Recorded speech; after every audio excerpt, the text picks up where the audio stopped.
नमस्कार, आप सभी का स्वागत है आप सभी के अपने चैनल जय गुरुदेव उत्तराखंड पर। आशा करते हैं कि आप और आपके परिजन सभी स्वस्थ होंगे। इसी कामना के साथ आइए बढ़ते हैं आज के इस दिव्य क्रमांक की ओर।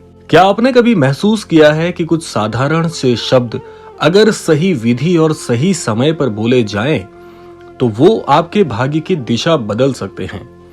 आज का ये वीडियो कोई साधारण कथा नहीं है। ये एक ऐसा रहस्य है जिसे ऋषियों ने संकेतों में छुपाया, ग्रंथों ने मौन रखा और संतों ने केवल योग्य शिष्यों को ही बताया। और हाँ, इस वीडियो का सबसे बड़ा रहस्य अंत में खुलेगा, इसीलिए अंत तक बने रहिएगा। अगर आप तक ये क्रमांक पहुंचा है तो अंत में जिस बात को हम आपसे साझा करने वाले हैं वो इतनी सरल है, इतनी महत्वपूर्ण है और इतनी चमत्कारिक है कि अगर सही विधि से उसका प्रयोग आप अपने जीवन में शामिल कर रहे, रोजमर्रा के जीवन में उसे उतार ले, तो आपका पूरा जीवन कुछ ही दिनों में, महज कुछ ही समय में परिवर्तित हो सकता है। तो इसलिए क्रमांक के साथ में बने रहिएगा। आइए प्रारंभ करते हैं आज का ये दिव्य अध्याय। सबसे पहले भाग में हम ये समझ लेते हैं कि क्यों शब्दों में छुपी है शक्ति। ऋग्वेद से लेकर अथर्ववेद तक, उपनिषदों से लेकर तंत्र ग्रंथों तक एक बात बार बार दोहराई गई है कि शब्द ही ब्रह्म है। हनुमान जी को केवल बल का प्रतीक समझना एक बहुत बड़ी भूल है। वो वाणी, संकल्प और ब्रह्मचार्य के अधिष्ठाता भी हैं। श्री तुलसीदास जी ने हनुमान चालीसा में संकेत दिया, लेकिन पूरा रहस्य आज आपको समझ में आएगा। अब हम दूसरे भाग में समझ लेते हैं कि सभी ग्रंथों में इस बात को कैसे उकेरित किया गया है और संकेतात्मक रूप से क्रम को बताया है। पहली चीज आप ये समझें कि ऋग्वेद मंत्रों के उच्चारण की शुद्धता को सर्वोपरि बताता है। दूसरा, अथर्ववेद कहता है कि रोग, भय और दरिद्रता को दूर करने के लिए वाणी प्रयोग का वर्णन बहुत ही शुभ है। तीसरा, योग वशिष्ठ में मन, शब्द और समय के त्रिकोण को परिवर्तन का कारण बताया गया है। चौथा, हनुमान उपासना ग्रंथ में हनुमान जी को संजीवनी शब्द का रक्षक कहा गया है। यहाँ तक कि श्री रामचरितमानस की कुछ चौपाइयों को नित्य जप योग्य बताया गया है और विधि उसके लिए एक सुनिश्चित की गई है। तो ये सारी चीजें इसलिए आपको बताई जा रही हैं क्योंकि इन सभी के अंत में एक बात हमें सामान मिलती है, बहुत ही अद्भुत तरीके से बताई जाती है कि परिणाम 11वें या 13वें दिन के बाद प्रकट होता है। यानी सब का सार ये है कि अगर ये सारी विधियों को क्रमबद्ध तरीके से और नियमबद्ध होकर किया जाए तो मात्र कुछ ही समय में 11वें से 13वें दिन में आपको जो चीजें प्राप्त होती हैं वो असाधारण और चमत्कारिक होती हैं। अब भाग 3 में हम ये समझ लेते हैं कि आखिर कौन सी वो गुप्त ग्रंथ है जहां पर इस विधि को उकेरित किया गया है, कौन सा वो दिव्य ग्रंथ है जहां पर हमारे भाग्य की वो चाबी छिपी हुई है। और अब यहां पर आता है वो नाम जो बहुत कम लोग जानते हैं। इस ग्रंथ का नाम है श्री हनुमत रहस्य प्रकाश संहिता। ये ग्रंथ सार्वजनिक रूप से प्रचलित कभी भी नहीं था। इसकी पांडुलिपि केवल कुछ मठों और साधना पीठों में सुरक्षित मानी जाती रही हैं।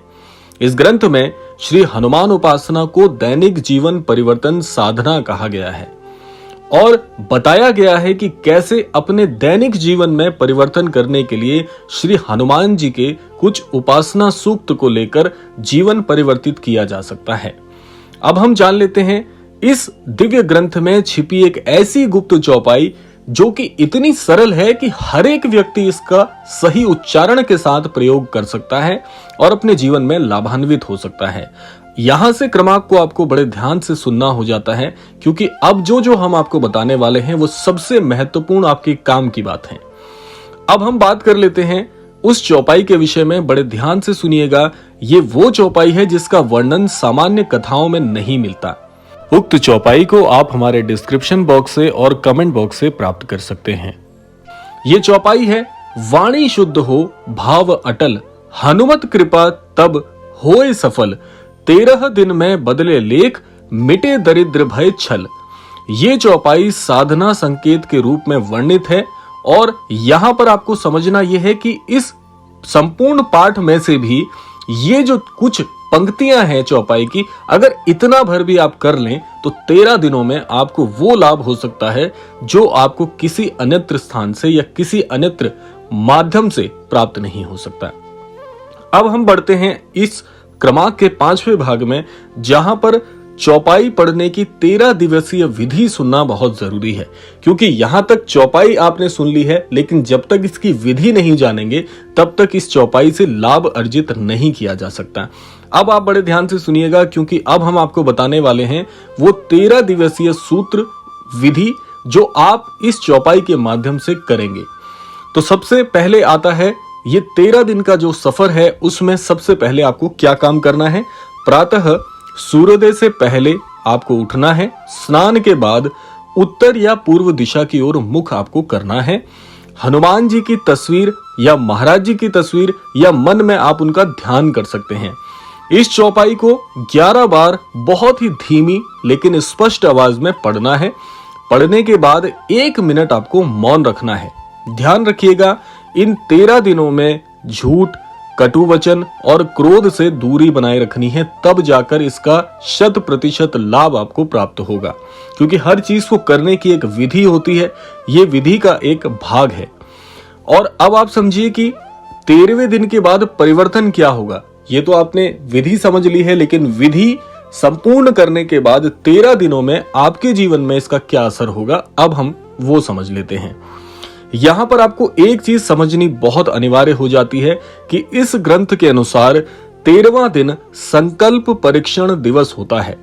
इस दिन मन हल्का महसूस करता है, अचानक कोई समाधान या मार्ग दिखाई देने लगता है, रुके हुए कार्यों में गति आ जाती है, सभी प्रकार के भय और नकारात्मक सोच स्वतः ही कम होने लगती है। और सबसे महत्वपूर्ण बात जो अन्यत्र किसी चौपाई से आपको नहीं मिलती, वो ये होती है कि हर व्यक्ति के जीवन में प्रतिदिन अनेकों विचार आते हैं, लेकिन मनुष्य की सबसे बड़ी शिकायत ये होती है, खास तौर पर उन साधकों के लिए जो ध्यान आदि में विश्वास रखते हैं और ध्यान करने के लिए अपने मन को साधते हैं, कि जो अनेकों विचार आते हैं उन अनेकों विचारों का दमन होता है, उनका शमन हो जाता है, और वही विचार आप तक पहुंचते हैं जो आपके जीवन को अद्भुत बनाने के लिए आपने सोचे हुए होते हैं, जो आपके स्वप्न होते हैं, जिस कारण से आप उस माध्यम को प्राप्त कर सकते हैं जो अपने जीवन में आपने सोचे हुए हैं। तो वो सारी सकारात्मक चीजें आपके जीवन में अपने आप आने लगती है। और सबसे अच्छी बात यह है कि इस चौपाई को पढ़ने के बाद जो मन में असीम शांति आपको प्राप्त होती है, वो अन्यत्र कहीं और से नहीं मिल सकती। ये कोई चमत्कार नहीं है, बल्कि वाणी की शक्ति है। वाणी को सही साधना करने की एक पद्धति है, मन और समय का संतुलन है। तो याद रखिएगा, हनुमान जी बल से पहले विवेक आपको प्रदान करते हैं और विवेक से पहले सही शब्द, और इसके जीवंत उदाहरण रहे हैं श्रद्धेय श्री नीम करौरी महाराज, जो हम सभी के अनन्य महाराज जी हैं, हमारे अनन्य गुरु हैं। तो आप महाराज जी की छवि से सीख सकते हैं कि सही विवेक क्या है। और हनुमान जी की सबसे बड़ी विशेषता यह है कि वो अपने अनन्य भक्तों को अपना ही स्वरूप प्रदान कर देते हैं। इसके जीवंत उदाहरण हैं श्रद्धेय श्री नीम करौरी महाराज, जो कि आज भी हनुमान जी के साक्षात अवतार माने गए हैं। तो अगर आप 13 दिन ये प्रयोग पूरी निष्ठा से करते हैं तो 14वें दिन आप वही व्यक्ति नहीं होंगे जो आज हैं। अब प्रश्न ये नहीं है कि ये काम करेगा या नहीं, प्रश्न ये है क्या आप 13 दिन खुद को अनुशासन में रख पाएंगे, क्या आप समर्पित भाव से इसे कर पाएंगे। और अगर कर पाएंगे तो 13वें दिन के बाद 14वें दिन आपका नया स्वरूप आपको प्राप्त हो जाएगा। तो ये था आज का अद्भुत क्रमांक। आशा करते हैं क्रमांक आप सबके लिए फलदायी होगा। इसी कामना के साथ समय आता है विदा लेने का। यही कामना करना चाहेंगे कि श्री महाराज जी और श्री हनुमान जी के आशीर्वाद से आप सभी के जीवन में आप सभी को सन्मति और सद्बुद्धि की प्राप्ति हो और इस संपूर्ण सृष्टि का, इस संपूर्ण लोक का कल्याण हो। इसी कामना के साथ विदा लेते हैं। मिलते हैं अगले क्रमांक में। तब तक के लिए जय श्री राम, जय गुरुदेव, जय उत्तराखंड।